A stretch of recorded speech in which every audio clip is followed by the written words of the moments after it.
Hi nanzate inchibaye alongbe minklaba Flamska pyo chame channel kani pianle chu so like parishin dikne chmado lela tin yu chame tinkhan sa ka do Flam speaking ne patapi meaning atit le lok tha bare along 20 khu ba di meaning atit along 20 le ri ko let la ja ba me ပြီးတော့အရင်နှစ်ပတ်ကပြောပြထားတဲ့ meaning အလုံး30ရှိတယ်ထင်တယ်အဲ့ဒီ video file ထဲမှာနံပါတ်တက်ဖို့မေ့ကြံခဲ့ပါတယ်30ခုရှိပါတယ်အဲ့ဒီ meaning အလုံး30ထဲကမှတင်ယူလွယ်ပြောလွယ်မှတ်သားလွယ်မဲ့စကားပြောလေးတွေကိုဒီနေ့ meaning အသစ်လေးတွေနဲ့တွဲပြီးတစ်ခါတည်းပြောပြသွားမှာပဲဖြစ်ပါတယ် okay အခု meaning အသစ်လေးတွေကိုလက်လာကြစို့ if you are ready let's start it ai sa ai sa ti ding tau ti in tau ti ding tau ti in tau ti အတူတူပါပဲနောက်တစ်ခု ding မတရက်တီ ding မတရက်တီအဲ့ဒီ ding တောက်တီ ding မတရက်တီဆိုတဲ့စကားလုံးနှစ်ခုဟာလူတစ်ယောက်ကသူပြောချင်တဲ့အရာဆိုလိုချင်တဲ့အရာပေါ်မှာမူတည်ပြီးနားလေသဘောပေါက်လို့ရပါတယ်ဥပမာမြန်မာစကားပြောမှာဆိုတွားပုံမှာပြထားတဲ့အတိုင်းစကလုံးတစ်လုံးကအဓိပ္ပာယ်နှစ်မျိုးဖြစ်သွားတာပေါ့နော်ဒါပေမဲ့လူတစ်ယောက်ကသူပြောချင်တဲ့အရာပေါ်မှာမူတည်ပြီးနားလေသဘောပေါက်လို့ရပါတယ်ဆိုတာကိုပြောချင်တာဖြစ်ပါတယ်ဆက်သွားကြစို့ရာလာတီရာလာတီဖက်တွားတီဖက်တွားတီကလန်ပြေးတီကလန်ပြေးတီ TLAN clan ပြေးတီဘန်မောတီပင်ပန်းတီဘန်မောတီပင်ပန်းတီအတန်ဆွဲထားရပါမယ်ဘန် it 80 e 80 it 80 e 80အဓိပ္ပာယ်ကတော့အတူတူပါပဲဒါပေမဲ့ဝါကြဖွဲ့တဲ့အခါလို့ပြောရမလားစကားပြောတဲ့အခါလို့ပြောရမလားဒီလိုမျိုးနဲ့ပြောရမယ်ဒီလိုမျိုးနဲ့မပြောရဘူးဆိုတာရှိတယ်ဒါကတော့စကားပြောပိုင်းရောက်တဲ့အခါကျရင်ပြောပြပေးပါမယ်ဆက်သွားကြစို့ထောက်ထတီထောက်ထတီဇာဝလဲလျောင်းတီဇာဝလဲလျောင်းတီတောက်ထိုင်တီတောက်ထိုင်တီနာအလုတ်နာအလုတ်တွန်းအလုတ်လုတ်တီတွန်းအလုတ်လုတ်တီတွတ်အလုတ်လုတ်တီလုတ်တီပြူလုတ်တီတီထွင်ပြူလုတ်တီဖန်တီးခြင်းအမျိုးမျိုးကိုလည်းတွတ်လို့ပြောရပါမယ်တွတ်အလုတ်လုတ်တီလုတ်တီပြူလုတ်တီတီထွင်ပြူလုတ်ခြင်းဖန်တီးခြင်းတွေကိုတွတ်လို့ပြောရပါမယ်သုံးရပါမယ်ဒါနဲ့ပတ်သက်ပြီး bonus အနေနဲ့တစ်ခုပြောပြချင်ပါတယ် Sersium ဆိုတာရှိတယ်အဲ့ဒီ Sersium ဆိုတဲ့စကားလုံးကလူတွေအချင်းချင်းကြားမှာအသုံးပြုပြောကြတာမများပါဘူးဘာဖြစ်လို့လဲဆိုတော့ဒီ Sersium ဆိုတာအဓိပ္ပာယ်တော်တော်နတ်တဲ့စကားလုံးဖြစ်ပါတယ်ဆိုတော့ဒီ Sersium စကားလုံးကတချင်းတွေထဲမှာပုံပြင်တွေပုံပြင်ဟောင်းတွေပြောတဲ့အခါမှာဖတ်ရတဲ့အခါမှာပြီးတော့ကဘာနဲ့ပတ်သက်ပြီးကဘာ history တွေဖတ်တဲ့အခါမှာဒီ Sersium ဆိုတဲ့စကားလုံးတွေကိုမြင်ကြရမှာဖြစ်ပါတယ်ဆိုတော့ဒီ Sersium ဆိုတဲ့စကားလုံးကဖန်တီးခြင်းဆိုတာထက်ဖန်ဆင်းတာပေါ့နော်ဟောရှိတုန်းကနတ်ဖယားကဖန်ဆင်းထားခဲ့တာဖန်ဆင်းထားတာဆိုတဲ့သဘောမျိုးကိုဆောင်တာပဲဖြစ်ပါတယ်ဆက်သွားကြစို့ red ထားတီ red ထားတီလာယူတီလာယူတီအတန်ဆွဲထားပေးရပါမယ်လာယူတီclun လိုက်တီclun လိုက်တီ THLUN clun လိုက်တီဇောက်ကြည့်တီဇောက်ကြည့်တီငှက်ဆောင်တီငှက်ဆောင်တီ HNGAK ငှက်ဆောင်တီ နှာခေါင်းအတန်နှာအတန်ပါရပါမယ်ငှဆောင်တီOkay meaning အတဲ့အလုံး20ပြောပြပြီးသွားပြီဆိုတော့ဒါနဲ့ပတ်သက်ပြီးစကားပြောပိုင်းကိုလက်လာကြစို့ဒီ meaning အတဲ့အလုံး20နဲ့အရင်နှစ်ပတ်ကပြောပြသွားတဲ့အလုံး30ထဲကတင်ယူပြောလွယ်မှတ်သားလွယ်မဲ့ meaning တွေနဲ့တွဲပြီးလက်လာကြပါမယ် Okay let's go 1 himihi nangmata asimo himihi nangmata asimo စာတင်ရတယ်လို့ဘာသာပြန်ရမယ်ဆိုလို့ရှိရင်ဒီဟာတီခမည်းဟာလားလို့မေးလိုက်တာပါဟီမီဟီနန်းမတာအစီမဒီဟာတီခမည်းဟာလားအော်အစီအော်ဟုတ်တယ်အော်အစီအော်ဟုတ်တယ်ဒါကိုစကားပြောလို့ဘာသာပြန်ရမယ်ဆိုလို့ရှိရင်ဟီမီဟီနန်းမတာအစီမဒါနဲ့ဟာလားလို့မေးလိုက်တာအော်အစီအော်ဟုတ်တယ်တကယ်စကားပြောလို့ပြောရတော့မယ်ဆိုလို့ရှိရင်ဟီမီဟီနန်းမတာအစီမောဒါနဲ့ဟာလားစီဟုတ်တယ်အေးဖြုတ်လိုက်တာပေါ့နော်နောက်အဖြေတစ်ခုမဟုတ်ဘူးဆိုတဲ့ဟာနဲ့ပြန်ထပ်ပြောပြပါမယ်ဟီမီဟီနန်းမတာအစီမောဒါနဲ့ဟာလားအစီလောမဟုတ်ဘူးအိုင်အစီလောအိုင်မဟုတ်ဘူးဒီဟာကိုတကယ်စကားပြောချင်းလူမျိုးအချင်းချင်း native စကားပြောလို့ပြောရမယ်ဆိုလို့ရှိရင်ဟီနန်းမိုင်တာစီမောအိုင်စလောဟီနန်းမိုင်တာစီမောအိုင်စလောဆိုတော့တေချာကြည့်နန်းမဆိုတဲ့ဟာကိုမလို့မပြောတော့ဘဲနဲ့မိုင်လို့ပြောလိုက်တယ်ပြီးတော့အေတခုကိုဖြုတ်လိုက်တယ်မြန်မြန်ပြောလိုက်မယ်ဆိုလို့ရှိရင်ဟီနန်းမိုင်တာစီမောအိုင်စလောအိုင်မဟုတ်ဘူးဆိုတော့တကယ်လက်လာတင်ယူချင်းသူတွေကဒီ Flam speaking ကိုအချင်းယူပြီးလက်လာတင်ယူမယ်ဆိုလို့ရှိရင်တက်မြောက်ပါလိမ့်မယ်လို့ယုံကြည်ပါတယ် Okay ဆက်သွားကြစို့နှစ်ကဖုန်းတဲ့ကျွန်တော်ဖုန်းရောငါဖုန်းရောလို့မေးလိုက်တာပါဥပမာအခန်းတစ်ခန်းထဲမှာတော့မဟုတ် living room မှာလူ၄၅ယောက်လောက်ဒါထလဲမြားချင်များမယ်ပေါ့ရှိနေကြတဲ့ထိုင်နေကြတဲ့အချိန်မှာငါဖုန်းရောလို့မေးလိုက်တဲ့သဘောမျိုးပဲဖြစ်ပါတယ်ဆိုတော့လူတယောက်ယောက်ကဟိနဒီမာဟိနဒီမာလို့ဖြေလိုက်တာပါဟိနကြပွဲကလူနာဒီမာစပွဲပေါ်မှာလို့ဖြေလိုက်တာပါစပွဲပေါ်မှာဆိုတာကိုနောက်တစ်မျိုးပြောလို့ရသေးတယ်ကြပွဲပါရစပွဲပေါ်မှာကြပွဲပါရစပွဲပေါ်မှာဒီဟာလေးနဲ့ပတ်သက်ပြီးအရင်နှစ်ပတ်ပြောပြတဲ့ meaning ထဲမှာ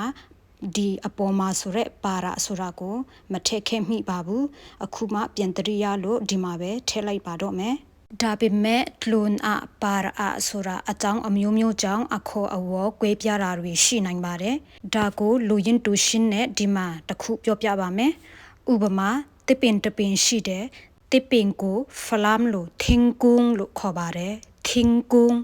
တစ်ပင်ပေါ်မှာလို့ပြောချင်ရင်ထင်းကုန်းကလူနာဒါမှမဟုတ်ထင်းကုန်းပါရလို့ပြောလို့ရပြီမဲ့ထင်းကုန်းပါရလို့ပြောတာဟာပိုပြီးမှတဘာဝကြပါတယ်တစ်ပင်ဤအဖျားထိတ်ဆုံးဖျားဖူးကိုအဇင်လို့ခေါ်ပါတယ်အပါရဇင်လို့ခေါ်ပါတယ်အတလွန်ဇင်လို့မရှိဘူးအတလွန်အပေါ်မှာအပါရအပေါ်မှာအတူတူပြီးမဲ့တစ်ပင်ရဲ့ဖျားဖူးထိတ်ဆုံးကိုပြောချင်တဲ့အခါကျရင်အပါရဇင်လို့အပါရနဲ့ပြောရပါမယ်တလွန်နဲ့မပြောရပါဘူးမှားပါတယ်နံပါတ်2ကကဖွန်တဲ့ဆိုတာကို exclamation ထည့်ပြီးတော့ပြောပြပါမယ်အမေဒိတ်တစ်ခုထည့်ပြီးတော့ပြောပြပါမယ် exclamation လို့ခေါ်တဲ့ဒီအမေဒိတ်ရဲ့ definition ဟာရုတ်တရက်လန့်တယ်ပျော်ရွှင်တယ်ဝမ်းနည်းတယ် surprise ဖြစ်သွားတယ်သတိရသွားတယ်နာသွားတယ်ပျော်သွားတယ်ဆိုတဲ့အဓိပ္ပာယ်ဖြစ်တဲ့အတွက်ဒါလေးကိုထည့်ပြီးပြောကြပါမယ်အစကဖုန်းတဲ့ငါဖုန်းရောကျွန်တော်ဖုန်းရောဆိုပြီးရိုးရိုးလေးပဲမေးလိုက်ပါတယ်အခု exclamation အမေဒိတ်တစ်ခုထည့်မယ်အေးဆိုတာမြန်မာလိုဟာဟဲဆိုတဲ့သဘောမျိုးဖြစ်ပါတယ်ဖလမ်ချင်းစကားပြောမှာဆိုလို့ရှိရင်တခုရုတ်တရက်ကြီးဖြစ်သွားတဲ့အခါကျရင်ဆိုတာကိုခဏထည့်သုံးတတ်ကြပါတယ်ဥပမာ shopping အသွားအပြန်ကျောင်းအသွားအပြန်ရုံးအသွားအပြန်ဟောကားစီးလိုက်ဒီကားစီးလိုက်နေရင်ထိုင်ရင်သွားရင်လာရင်နဲ့တနေရာမှာဖုန်းတစ်ခုကြံနေတယ်လို့ခံစားတယ် ဖုန်းကတကယ်မိကြံခဲ့တာလည်းဖြစ်နိုင်တယ်မမိတာလည်းဖြစ်နိုင်တယ်အဓိကတော့ကိုတိုင်းကမတေချာတဲ့အတွက်ဒီ exclamation ကိုရုတ်တရက်ကြီးထည့်လိုက်ရတော့တာပေါ့နော်ဆိုတော့အေးကဖုန်းတဲ့ဟာငါဖုန်းရောဆိုပြီးပြောထွက်ကြပါတယ်နံပါတ်3ဟိနာရတောဝေအောဒီမာလာထိုင်ပါဟိတော့ကရာအောဒီဖက်ကိုလာခဲ့ဒီဖက်မှာလာပါရှိတော့ကရာအောဒီဖက်ကိုလာပါဒီဖက်မှာလာခဲ့အတူတူပါပဲရှိနာလမ်အရာတောအောဒီဖက်ချမ်းမှာလာထိုင်ပါရှိနာလမ်အရာတောအောဒီဖက်ချမ်းမှာလာထိုင်ပါနံပါတ်4ခဏလမ်ဖေလှခဏလမ်ဖေလှအဲ့ဖက်ကိုမတွားနဲ့အဲ့ဖက်မှာမတွားနဲ့ခဏလမ်ဖေလှအဲ့ဖက်မှာမတွားနဲ့အဲ့ဖက်ကိုမတွားနဲ့ number 5အဆုံလမရာအောအဆုံလမရာအောအထဲဖက်မှာလာပါအထဲဖက်ကိုလာပါအဆုံလမရာအောအထဲဖက်မှာလာပါအထဲဖက်ကိုလာခဲ့အတူတူပါပဲ number 6ကကီယံအရတောအောကကီယံအရတောအောကျွန်တော်ကျမနားမှာလာထိုင်ပါငါနားမှာလာထိုင်ပါကကီယံအရတောအောကျွန်တော်ကျမနားမှာလာထိုင်ပါငါနားမှာလာထိုင်ပါ number 7ပန်းပါရဘုံခါจบวยอีอะไรฟังอะเรดอปังปาร์บอมคาจบวยอีอะไรฟังอะเรดอปังอูกูสบวยเยอเลบโฮมาทาบาจุเลปีดอจุเลปีดอจับูปอลคาอากิยังอะเรดอจับูปอลคาอากิยังอะเรดอစာအုပ်တွေကအနားမှာထားလိုက်ပါဂျဘူးပေါ်ခါအကီယငါ red or စာအုပ်တွေကအနားမှာထားပါအကုံတွဲပြီးပြောကြည့်ကြမယ်ပန်းပါရဘုံခါဂျဘွိဤအလိုက်ဖငါ red or ကျူလေဂျဘူးပေါ်ခါအကီယငါ red or ပန်းဦးကိုစပွဲရဲ့အလေဘဟိုမှာထားပါပြီးတော့စာအုပ်တွေကအနားမှာထားလိုက်ပါ number 8ဟိနာရောလ်ကအိုင်လိုက်ဟိနာရောလ်ကအိုင်လိုက်ကျွန်တော်ဒီမှာထမင်းစားနေတယ်ရအိုင်ဝေအောလာစားပါအောင်ရအိုင်ဝေအောလာစားပါအောင်ဟိနာရောလ်ကအိုင်လိုက်ရအိုင်ဝေအောကျွန်တော်ဒီမှာထမင်းစားနေတယ်လာစားပါအောင်မြန်မြန်ပြောရမယ်ဆိုလို့ရှိရင်ဟိနာရောလ်ကအိုင်လိုက်ရအိုင်ဝေအောဒီမှာကျွန်တော်ထမင်းစားနေတယ်လာစားပါအောင် number 9ကတ်လန်နက်အကဘန်ဒန်ချူကတ်လန်နက်အကဘန်ဒန်ချူကတ်လန်နက်အပြေးလိုက်ရတာကဘန်ဒန်ချူမောလိုက်တာကတ်လန်နက်အဆူရာစာတင်တလို့အဒိတ်ပဲဘာသာပြန်ရမယ်ဆိုလို့ရှိရင်ကကျွန်တော်ကျမတလန်ပြေးတီနာကတောကြောင့်ကျွန်တော်ပြေးလိုက်ရတောကြောင့်အဲ့လိုအဓိပ္ပာယ်ရတာပေါ့နော်ဒါပေမဲ့တကယ်စကားပြောမှာဆိုလို့ရှိရင်ကတလနာကပြေးလိုက်ရတာပြေးတာကြောင့်ဆိုပြီးအဓိပ္ပာယ်ရပါတယ်စာတစ်ကြောင်းလုံးပြောကြမယ်ကတလနာကဘန်ဒန်ချူပြေးလိုက်ရတာမောလိုက်တာကတိအဟလ်ကတိအဟလ်ရေစားတယ်တီကအင်ဒုတီကဒင်းဒုရေတောက်ချင်တယ်ကတလနာကဘန်ဒန်ချူကတိအဟလ်တီကအင်ဒုပြေးလိုက်ရတာမောလိုက်တာရေစားတယ်ရေတောက်ချင်တယ်ကတလနာကဘန်ဒန်ချူကတိအဟလ်တီကအင်ဒု number 10ကဇာလ်တဲ့ကျွန်တော်လွယ်အိပ်ရောငါလွယ်အိပ်ရောကဇာလ်တဲ့ငါလွယ်အိပ်ရောစံကာဒုံစံကာဒုံတကားနောက်မှာစံကာဒုံကဇာလ်တဲ့ကျွန်တော်လွယ်အိပ်ရောစံကာဒုံတကားနောက်မှာ number 11ปวนคาบีจูตลุนตบีกะเรดอปวนคาบีจูตลุนตบีกะเรดอซาวกูบียูเยอโปซงมาทาบา ဆောင်းကို BU ရဲ့အပေါ်ဆုံးမှာထားပါဟောလာပြန်ပြီအတလူနာအပေါ်မှာအပါရာအပေါ်မှာဒီနေရာမှာအပါတဘီကလို့မပြောရပါဘူးပြောလည်းမပြောကြပါဘူး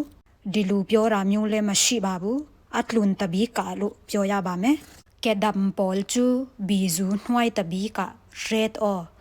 ကဲဒမ်ပေါ်ချူဘီဇူနှွိုင်းတဘီက red or ဖနတ်တွေကတော့ BU အောက်ဆုံးမှာထားပါဖနတ်တွေကတော့ BU အောက်ဆုံးမှာထားပါအကုန်ပြန်ပြောမယ်ပွန်ခါ BU လွန်တဘီက red or ကဲဒမ်ပေါ်ချူ BU နှွိုင်းတဘီက red or ဆောင်းကို BU အပေါ်ဆုံးမှာထားပါဖနတ်တွေကတော့ BU အောက်ဆုံးမှာထားပါလို့ပြောတာပဲဖြစ်ပါတယ် Number 12ခွီမီဆောအမွိဆွန်ခွီမီဆောအမွိဆွန်ဘေဟာကပူလှလေခွီမီဆောအမွိဆွန်စာတင်ရတလို့ဘာသာပြန်ရမယ်ဆိုလို့ရှိရင်ဘေဟာတီပူလှတနီခွီမီဆောအမွိဆွန်ဘေဟာကပူလှလေဟီမီမောခီမီဒီဟာလာဟိုဟာလာဟီမီမောခီမီဒီဟာလာဟိုဟာလာတကယ်လက်တွေ့စကားပြောလို့ပြောရတော့မယ်ဆိုလို့ရှိရင်ဇောက်နှစ်ခွီမီဆောအမွိဆွန်ဟီမီမောခီမီ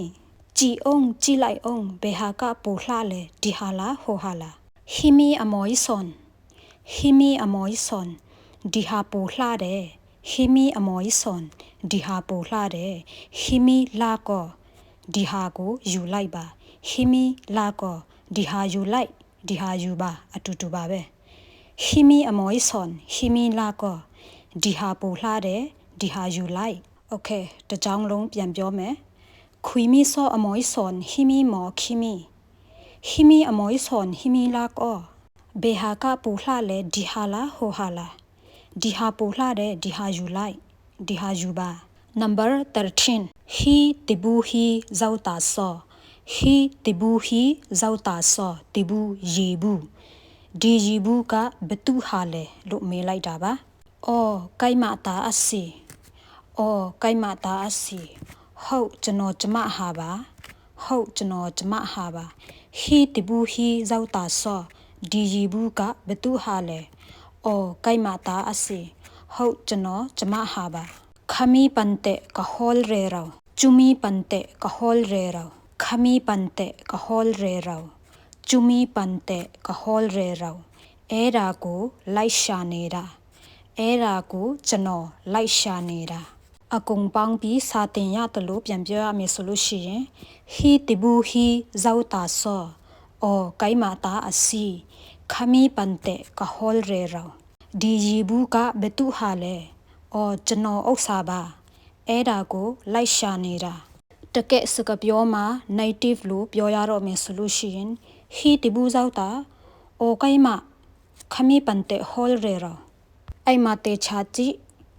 he ဖြုတ်ထားတယ်စောဖြုတ်ထားတယ်တာအစီလေးဖြုတ်ထားတယ်ကာလေးဖြုတ်ထားတယ်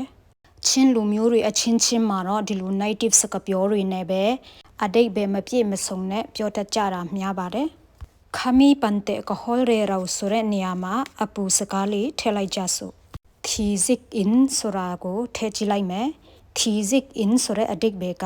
တေအောင်တေခါနီးလို့အတိတ်ပဲရပါတယ်ဆိုတော့ပြန်ပြောကြည့်မယ်ခမီပန်တဲ့ thizik in ကဟောလ်ရဲရောချူမီပန်တဲ့ thizik in ကဟောလ်ရဲရောအဲ့ဒါကိုတေအောင်လိုက်ရှာနေတာလို့အတိတ်ပဲရပါတယ် Number 14ကန်ရွယ်ဂျွန်တဲ့ကျွန်တော်ကျမတို့တငယ်ချင်းဂျွန်ရောလို့မေးတာပဲဖြစ်ပါတယ်ကန်ရွယ်ဂျွန်တဲ့ကျွန်တော်တို့တငယ်ချင်းဂျွန်ရောအလေငါကွာကအဖော့အလေငါအပြင်မှာကွာကအဖော့ select တောက်တယ်ကွာ select fob တောက်တယ်အလေငါကွာကအဖော့အပြင်မှာ select တောက်တယ်ကန်ရွယ်ဂျွန်တဲ့အလေငါကွာကအဖော့ကျွန်တော်တို့တငယ်ချင်းဂျွန်ရောအပြင်မှာ select တောက်တယ်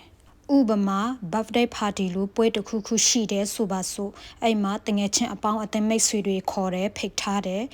ပြီးမှလူကစုံတယ်လို့ဖြစ်ပြင်မဲ့တငယ်ချင်းဂျွန်ကိုမတွေးလိုက်ရလို့အားလုံးအစားလူတယောက်ကမေးလိုက်တဲ့သဘောမျိုးပဲဖြစ်ပါတယ် Number 15 Moto kari Amai lama kataudu Moto kari Amai lama kataudu Kamu re ashipema thainchinde lo pyo ra be phit pare Moto kari Amai lama kataudu Kamu re ashipema thainchinde Ubama ka anau ma thain pi ro 2 ဖာလုံး 3 ဖာလုံးတပိုင်း 2 မိုင်လောက်စီးသွားပြီးနည်းနည်းကားမူးလာလို့ပြောထွက်လိုက်ရတဲ့စကားပြောမျိုးပဲဖြစ်ပါတယ်မော်တော်ကရီအမိုင်းလက်မကတောက်သူဆိုပြီးပြောလိုက်တာပဲဖြစ်ပါတယ် Number 16 Kina cafe ding Kina cafe ding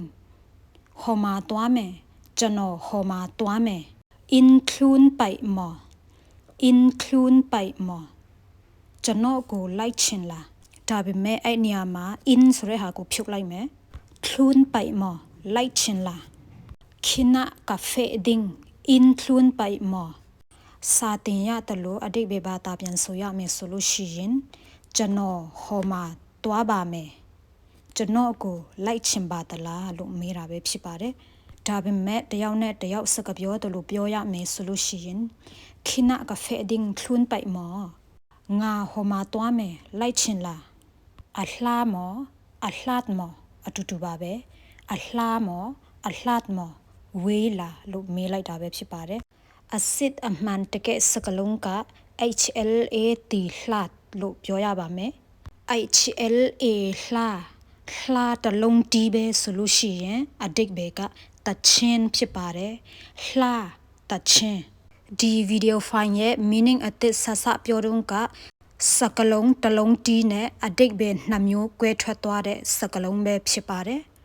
လှတချင်းလှဝေးတီလှဝေးတီဒါတွေကိုလူတယောက်ကသူဆိုလိုချင်တဲ့စကားပြောအတုံးအနှုံးပေါ်မှာမူတည်ပြီးနားလေသဘောပေါက်လို့ရပါတယ်ပြန်ပြောမယ်စာဖတ်စာတင်တယ်လို့ဆိုလို့ရှိရင် Kina cafe ding include ပိုက်မော်အလှမော်အလှလောက်အနိုင်တဲ့ကျွန်တော်ဟောမှာတွားမယ်ကျွန်တော်ကိုလိုက်ချင်လားဝေးလားမဝေးဘူးအနီးလေးမှာဒါကိုတကယ် native စကားပြောနဲ့ပြောရမယ်ဆိုလို့ရှိရင် Kina cafe ding clun ပိုက်မော်အလှမော်အိုက်လှလောက်နိုင်တဲ့ဟောမှာတွားမယ်လိုက်ချင်လား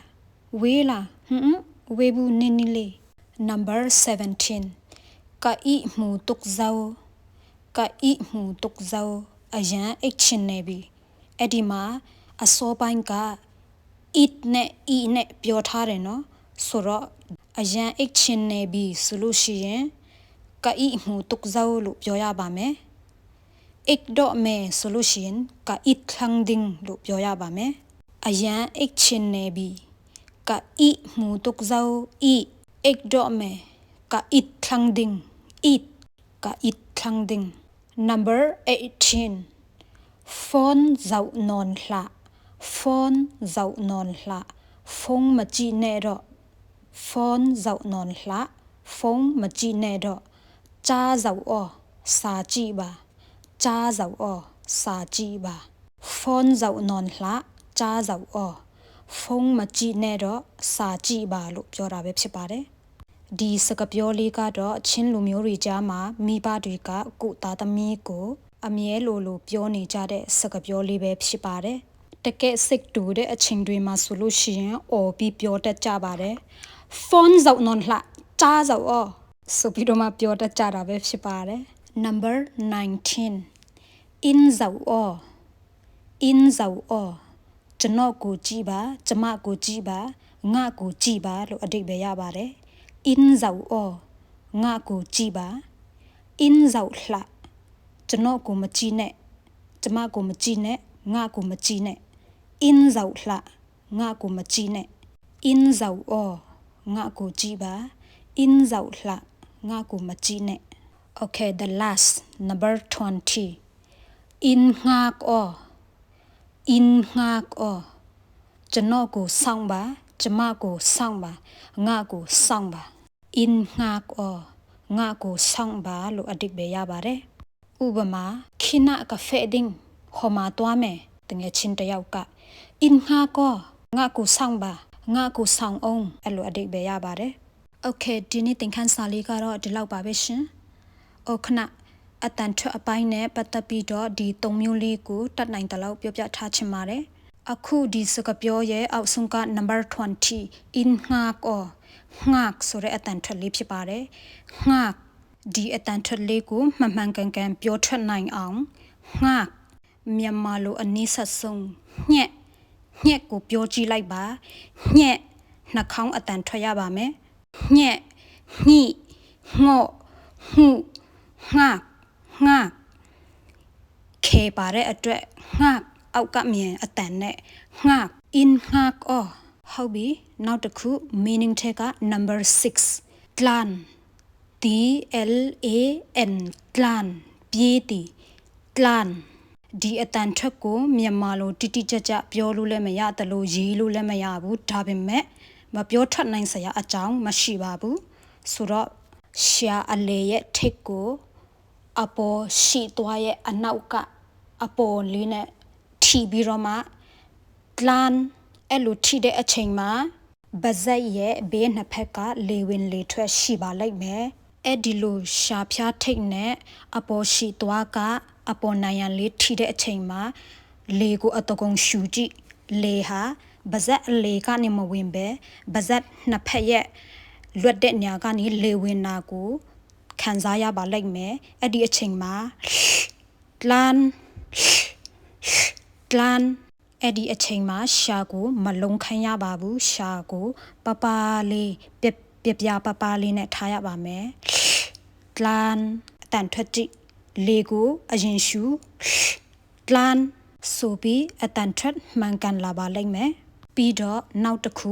clun ဒါလေးလည်းအတူတူပါပဲ clan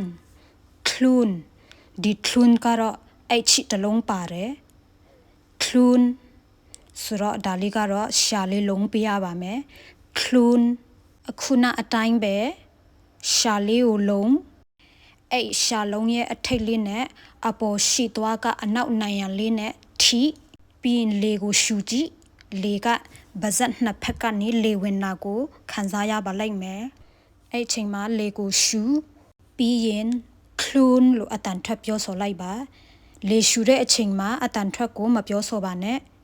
လေရှူပြီးရင် clun လို့ပြောကြည့်လိုက်အစပိုင်းကတော့ခက်ပါလိုက်မယ်ဒါပေမဲ့လက်လာရင်ပြောရင်ဆိုရင်ကျင့်ရင်နဲ့တဖြည်းဖြည်းတက်လာပြီးအတန်ထွက်တွေမှန်ကန်လာပြီးတော့ flam speaking flam စကားပြောကိုတိမ်မွေအတန်ချူတလေးနဲ့ပြောတတ်လာမှာပဲဖြစ်ပါတယ်โอเคဒီနေ့သင်ခန်းစာလေးကတော့ဒီလောက်ပါပဲရှင်အားလုံးအတွက်အကျိုးရှိပြီးအသုံးဝင်မယ်လို့မျှော်လင့်ပါတယ်မှတ်ရလွယ်တက်ရလွယ်မယ်လို့လည်းမျှော်လင့်ပါတယ်နောက်ဗီဒီယိုမှာသင်ခန်းစာအသစ်နဲ့ပြန်လည်ဆုံတွေ့ကြစို့ Thanks for watching my YouTube channel see you bye